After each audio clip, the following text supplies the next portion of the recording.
Well, it's Wednesday, June the 7th, 2017. Hump Day. We're going to make it. Friday's just around the corner. I've really enjoyed these first couple of days of the week. Today's not going to be any different. I've got a great show planned for today. It's going to happen.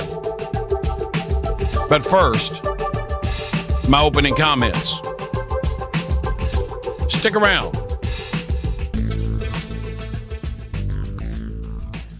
You know, I told you that from time to time, the opening comments, they're going to be just a little bit off center. Something hit me the other day because it actually happened. And I thought, you know what? I'm going to go ahead and make this one of my opening comments on one of the shows. This is a what-if scenario, and I'm not a big what-if person. I just don't care for what-ifs. But anyways, I was going to my bank, which is right around the corner from my house, and I was going to go through the ATM because the bank itself had not opened yet. And I was going to pull some cash out to pay somebody for something. So I pull up to the ATM, and on the screen it says, temporarily out of service. Sorry for the inconvenience. Well, I thought, okay, no big deal. There's another bank right next door. I pull over to that bank. Same thing. Temporarily out of service. Sorry for the inconvenience. Well, I've got about 5 or 6 banks on my main stretch of the road that I just live off of. So I go to 4 or 5 banks. Every one of them have the same message. Temporarily out of service. Sorry for the inconvenience. I'm going to tell you something, and I want you to think along with me while I'm saying this. I almost went into a panic mode. The banks weren't open. I had to have the cash. And I got to thinking to myself, what if you woke up tomorrow morning and you decided, I'm going to stop and grab me some cash for lunch. You know, the banks aren't open, and you hit the ATM and that happened to you. You go to the next bank, same thing. Next bank, same thing. I mean, 4 or 5 banks. Would that not be scary? We have gotten so used to not even carrying cash with us. We just kind of work with the old ATM card. I just about panicked when that happened because I sat here and got to thinking, what would I do if all the ATMs in the world didn't work? None of the banks opened up. Man, what would we do? Could you imagine? No bank opening, no ATM machine. All right. That's it. That's my opening comment. I just want you to think, what if it happened to you? All right, I'm coming out of the gates strong today. You know, I told you about a new segment that I wanted to add to the show from time to time called Meet the Music. That's the segment this morning. And it's brought to you by Mary's Music, your music store, and more.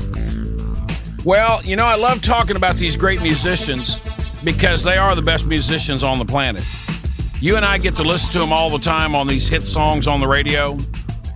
And my guest this morning, man, this guy has played bass guitar on just about every country artist there is out there. He's a great friend of mine. I've had the privilege of working with him for many, many years. So just sit back as we get to learn more about one of the greatest musicians I've ever met. And I'm very proud to call him a friend. Great bass player. Let me just share a couple of things that he has done. I don't have enough time to tell you all the stuff he's played on. We'd be here for about 3 weeks. He has played for Lady Antebellum, Low Cash Cowboys, Chase Rice, Kip Moore, Steve Holy, Ricky Skaggs, Trisha Yearwood, Taylor Swift, Brooks and Dunn, Trick Pony, Mark McGuinn, Paul Overstreet, Keith Whitley. All right, I'm out of breath. I got to stop. My guest is joining us today via the Let's Talk hotline, Mr. Steve Bryant. Steve, are you with us? Good morning, Earl. I'm right here. It's a pleasure to talk to you today. Oh, buddy, you don't know how excited I am that you were able to take this call and spend a little bit of time with me and my listeners. So how's the world of Steve Bryant? It's been going great. In fact, this is very fortuitous that you and I were able to do this interview. I was needing a little break in my studio. I'm doing some remote recording in my studio, so that was a little bit of a break for the concentration I need to get away from and refresh myself. You get recharged. See, we can sit back, drink some coffee, get recharged, and keep going. Now, you said remote recording. Explain kind of what you're doing there. Well, what I'm doing isn't new, although I've been involved in that for probably the better part of 4 or 5 years now. And remote recording involves having people send me files over the internet, and that's worldwide. I've worked with clients in Ireland. Currently, I'm doing one in Italy. And they send me a file and have me add my bass lines to it, and I send them back to them.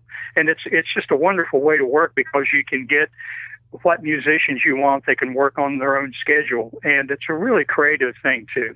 You know, I like that idea because, see, in my studio, when I do this talk show, I'm actually producing the show in my boxers. I love it. This is a great way to do a show, Steve. You know. Well, we won't discuss what we're wearing this morning yet. Well, yeah, it's supposed to be a family-friendly show, so I'm going to go ahead and back out of that now. Oh, wow. Well, you know, you and I go way back. I've known you for many, many years. I've had the humbling privilege of working with you in the studio before. And, you know, you are my bass king. I mean, you already know that. And here's what I want to know, though. How in the world does it feel playing on all these records?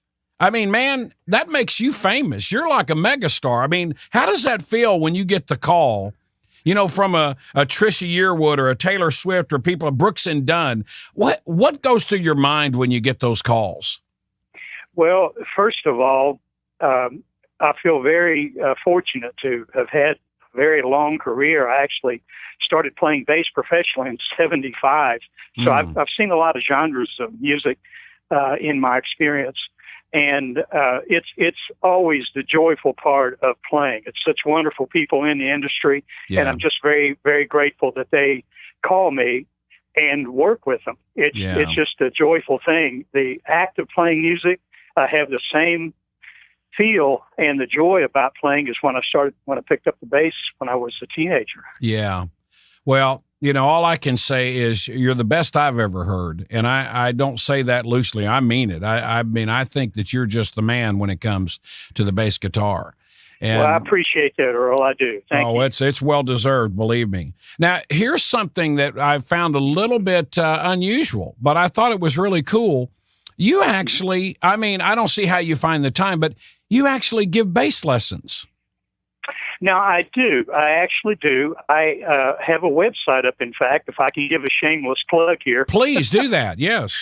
It's www.bassmentoring, that's one word, bassmentoring.com. And basically what I do, no pun intended, is train people who are interested in getting into the music world professionally or semi-professionally. Sometimes I've actually had the incredible joy of working with, shall we say, older students who might have been sidelined from their joy as life took over. They raised families, had careers, and they're rediscovering music, and that's a lot of fun. I do that on Skype, and I've got students all over the place. Just Skyping with a student in Australia about 2 weeks ago. And it's something where I talk about the craft of music and actually a lot of music theory and working on those things that one would need to get to the industry. And there's some people that I've trained that are actually out there. They're studio players themselves now. Oh, so that is great. It is. It's something I'm really passionate about. And if people live locally in Nashville, then they come to my home studio and office and do that. So it really is a joy of mine. I've found time over the last 35 years doing that. Yeah. That is terrific. Now, You just gave us the website for the base mentoring, www.basementoring.com. Now, what about your remote? Do you have, as far as remote recording, do you have a website for that? I do. Funny you should ask. It's www.stevebryant bass guitar, one word, stevebryantbassguitar.com. And I apologize in advance to your listeners because I need to update the site a little bit. You had mentioned, and that was a wonderful thing of playing on Bartender, the Lady Antebellum song. Oh, man. And I did not put those credits up on the site, so it's something I've got to update. But people do contact me through the site, and I work remotely. That's why I mentioned Lady Antebellum. If you, all my listeners, if you haven't heard Bartender, which I don't know anybody that hasn't, that is my buddy Steve Bryant playing bass on that, and you were smoking, buddy. Like always. Well, I mean, you kill it every time you pick up the bass. So great stuff. Hey, do me a favor. I could sit here and talk to you for hours. I mean, without a problem. I just love you, and you're just such a great friend of mine. Please come back and come back and visit again sometime soon. Absolutely. I would love to do that, and I appreciate you thinking of me to be a guest on your show. It's really an honor, Earl. I appreciate it. Well, it's been an honor to have you, buddy. And listen, I'm going to let you slide. I know you got a lot of work to do. Thanks again, and I know my listeners are going to enjoy the show. Steve, I love you, buddy. Thank you so much. All right, Brother Earl. You take care now. All right, Bye. man. You know, this guy is one of the most humble guys I've ever met. I mean, you heard all these accolades, playing on all these records, big, huge stars. That's Mr. Steve Bryant. Thumbs up, buddy. Great interview. I really appreciate the time. You've heard that music before. Do you know what time it is? It's somebody's birthday. That's what time it is. Wow. If you've got a birthday today, happy birthday from Let's Talk About Tomorrow. We want you to go and have a great day. Have fun. Don't let anything stop you. It's your day. Happy birthday! Happy birthday to you. Happy birthday to you. Happy birthday to you. Happy birthday to you, yeah. Let me give a big shout out to a friend of mine, Mr. Mark Hawkins. Mark, happy birthday, buddy. Great guitar player, great sound engineer. Mark, have a great day, man. All right, this is going to be the last segment of the day. We call it the Real Estate Minute. Yep. Cry Like Realtors. 931-648-2112. David Green, good friend of mine, the managing broker over there. And today our guest is Ron Farson. He was with us yesterday. We're glad to have Ron back with us via the Let's Talk hotline. Hey, Ron, are you with us? I am here, Earl. All right. How's your day going? It's doing good. Sure is. Good. The Preds won. I'm happy about that, as I guess everybody is. Oh, yeah. I don't know a thing about hockey, but I've sure tried to learn these last few weeks. You almost have to. You know, it's. Yeah. We've been watching it, too. And, of course, my wife and my son, Rhett, they're just jumping up and down, going crazy. And I'll hear an offsides call or whatever, and I'm like, what is that? You know, I'm like you. I don't know anything about it. I do get excited, though, when they're doing well. So there's not a cool. dull moment. I mean, no. Football, you can get up and, go get you something to drink. And the hockey, I mean, you'll miss something in a split second. Isn't it amazing? Those guys got to be in tremendous shape to be able to pull that off. Yeah. Wow. Yeah. Well, tell me, we talk about a lot of stuff, but there's kind of one thing, you being a real estate agent and doing this every day, we got listeners out there that might be curious, maybe their first step or first thing when it comes to buying a home or even selling a home or whatever. In your opinion, what's the first thing that a buyer should actually do? That's a real good question, Earl. I tell you, a buyer, I think the first thing they need to do is sit down with a realtor. Okay. And just talk, just off the cuff, because there's so many things that a house has to offer that naturally I know because I'm experienced, but the average buyer doesn't know. But right.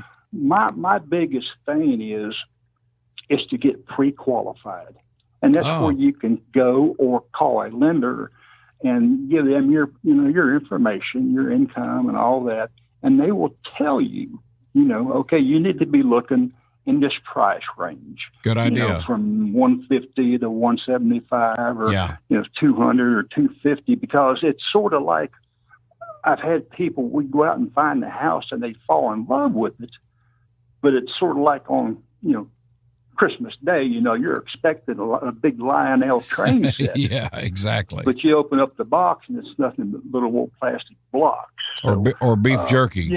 We can once we get pre-qualified, then I know what to show you. That's a good idea. A good point too. Oh yeah, because there's I don't want you to get excited about a house. I mean, I do, but I want you to get pre-qualified first, then get excited about the property. That's a good point. Well, you're in a really good outfit over there too. I mean, Crowlike Realtors. Mm-hmm. I know David Green is a great managing broker. I know he's good at what he does, and it seems like everybody really enjoys working with David over there. Let me give the office number to our listeners again. It's 931-648-2112. Now, Ron, what is your direct number? My direct number is 931-320-6331. Awesome.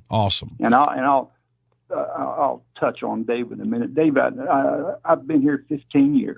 Right. And, Dave is a great guy to work for. Yeah. He really is. And I've said this before. I mean, he really takes care of his agents, and he takes care of his customers. Yeah. He's well thought of in the community.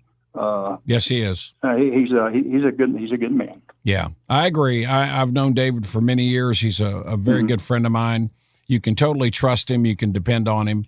Right. When he says it, he does it. So yeah, exactly. Yeah, you're in a good place, Ron. No doubt about it.